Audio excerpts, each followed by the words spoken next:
ई माया रघुनाथ की बोरी खेलन चली अहेरा हो। चतुर चिकनिया चुन चुन मारे कोई न राखे न्यारा हो। मौनी वीर दिगंबर मारे ध्यान धरनते योगी हो। जंगल में के जंगम मारे माया के नून भोगी हो। वेद पढ़नते वेदुआ मारे पूजा करनते स्वामी हो। अर्थ विचारत पंडित मारे बांधे सकल लगामी हो। श्रृंगी ऋषभन भीतर मारे श्र ब्रह्मा का फोरी हो।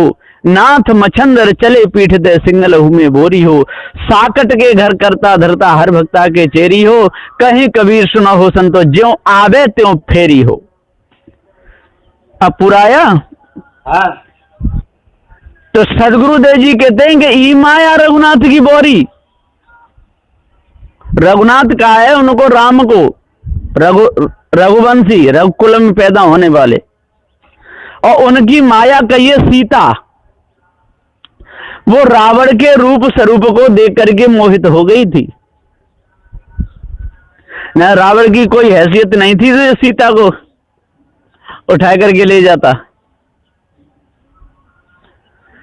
अब यहां पर सिद्धांत में ई माया रघुनाथ की बोरी, या रघु कहिए ये मन,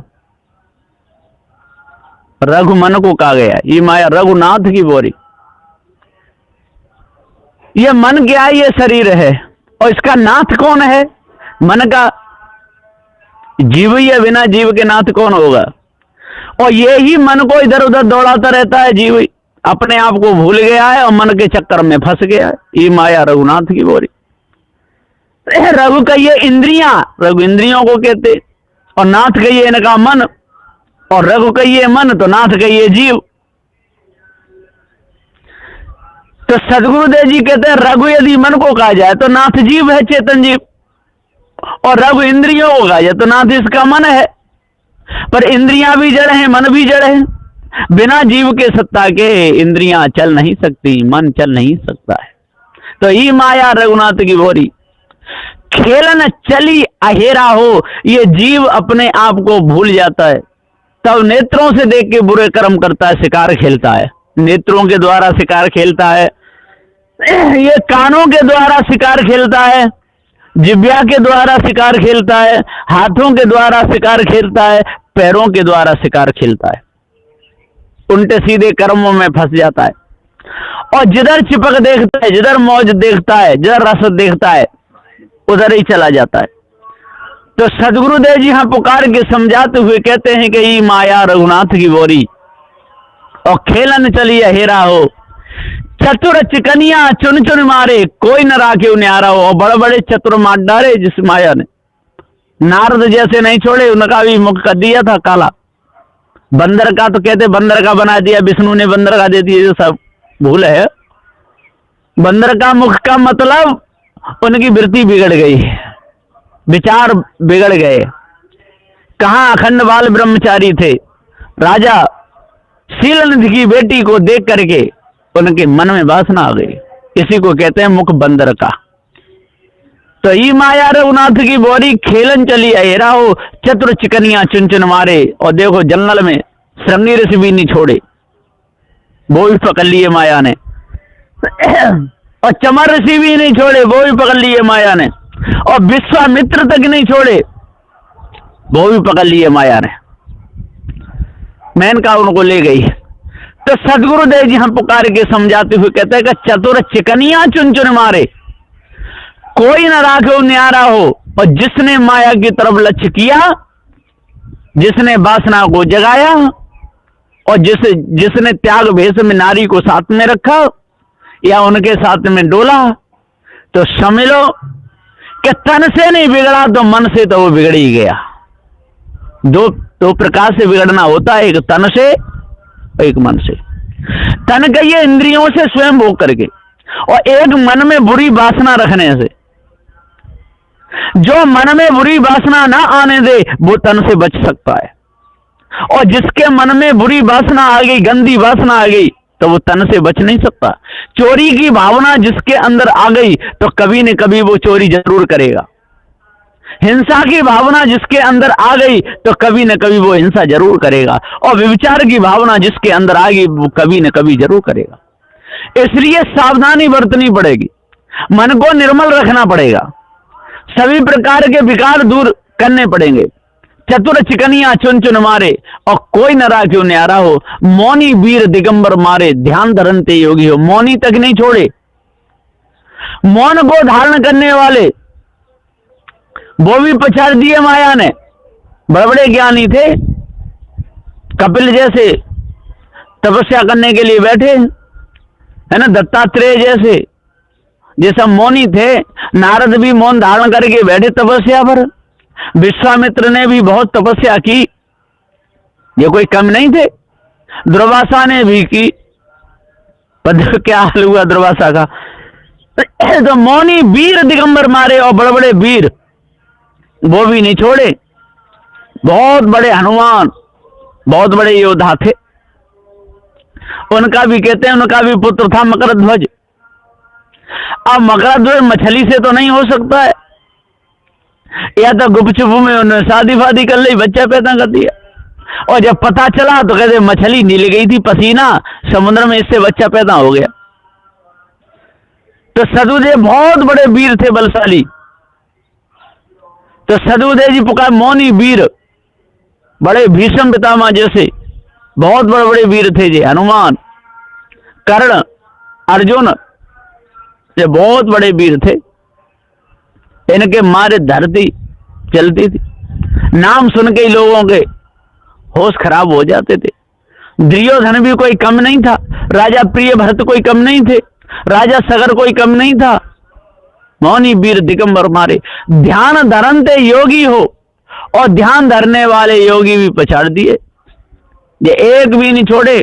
महादेव जैसे, महादेव बहुत ध्यान तारी लगाए जाते थे, और वो भी पार्वती के चक्कर में, पहले सती के चक्कर में फंसे, फिर पार्वती के चक्कर में फंसे, और फिर भीलों की लड़कियों के पीछे दौड़ते थे। इसी प्रकार से योगी ये कम नहीं थे। कृष्ण बहुत बड़े योगी थे, लेकिन रास रचते थे। ब्रजवासी की जो लड़कियां थी उनके साथ में खूब नाचते थे, खूब भागते थे। तो मौनी वीर दिगंबर मारे ध्यान धरनते योगी हो, और जंगल में के जंगम मारे माया किनु न भोगी हो। जंगम कई शिवाचारी, ये सब माया किनु न भोगी हो, माया किसी ने भोग नहीं पाई, माया ने ही सब भोग दिए। हम आए भोग भोगने को, और हमें भोगने भोग लिया। तो ये सारे संसार में सब के सब इसी प्रकार से बेचारे रगड़ रगड़ करके मर गए, पूरा जीवन बेकार चला गया। तो ही माया रघुनाथ की बोरी खेलन चली हेरा हो, चतुष्कनिया चुन चुन मारे कोई न राखे न्यारा हो। मौनी वीर दिगंबर मारे ध्यान धरनते योगी हो। जंगल में के जंगम मारे माया किनु न भोगी हो। वेद पढ़नते बेदुआ मारे पूजा करनते स्वामी हो। वेद पढ़ने वाले बेदुआ ये एक भी नहीं छोड़े, बड़े बड़े पंडित। ब्रह्मा कम नहीं थे, 4 वेद 6 7 18 पुराणों के ज्ञाता थे। विष्णु कम नहीं थे, 4 वेद 6 7 18 पुराणों के ज्ञाता थे। महादेव भी 4 वेद 6 7 18 पुराणों के ज्ञाता थे। और रावण भी कोई कम नहीं था, वो भी 4 वेद 6 7 18 पुराणों का ज्ञाता था। वेद पढ़नते बेदुआ मारे, पूजा करनते स्वामी हो। पूजा करने वाले ये सब के सब जितने स्वामी हुए, सप्तऋषि हुए, ये सब मारे गए बेचारे। क्योंकि इस ब्रह्म परमात्मा कोई है नहीं, और विषय वासना से कल्याण होने वाला नहीं है, और पृथ्वी जलवायु अग्नि से पूजने से और जड़ाध्यास बढ़ता है, और इस ब्रह्म परमात्मा कोई जगत का करता नहीं, और कोई मरने के बाद भूत चुड़ैल भी नहीं होते। इसलिए ये बेचारे सब मर गए। मौनी वीर दिगंबर मारे ध्यान धरनते योगी हो। जंगल में के जंगम मारे माया किनु न भोगी हो। वेद पढ़नते बेदुआ मारे पूजा करनते स्वामी हो। अर्थ विचारत पंडित मारे बांधे सकल लगामी हो। सदुदे कहते श्रृंगी ऋषि वन भीतर मारे। वन भीतर से कुटनी जाकर के श्रृंगी ऋषि को ले आई, और ला करके राजा दशरथ के यज्ञ में उनको पहुंचा दिया, और उन्होंने भी शांता की शादी उनके साथ में कर दी। और फिर कहते हैं पुत्र से यज्ञ करी तो 4 बेटा भी पैदा कर दे दशरथ के घर में। ऐसी ऐसी बात। तो सदुदय जी पुकार के समझाते हुए कहते श्रृंगी ऋषि वन भीतर मारे। सिर्फ ब्रह्मा का फोरी हो, और ब्रह्मा का भी सिर फोड़ दिया। जिस समय महादेव की शादी हो रही थी तो कहते हैं कि उसको देख करके, सती को देख करके, और ब्रह्मा जी हंस गए। तो महादेव ने गुस्सा किया, मेरी औरत को देख हंसता है, तो एक त्रिशूल मारा तो सिर फोड़ डाला। और एक से देवासुर संग्राम में उनका तोड़ डाला। 5 मुखी थे जो ब्रह्मा जी, उस पर 3 मुखी रह गए।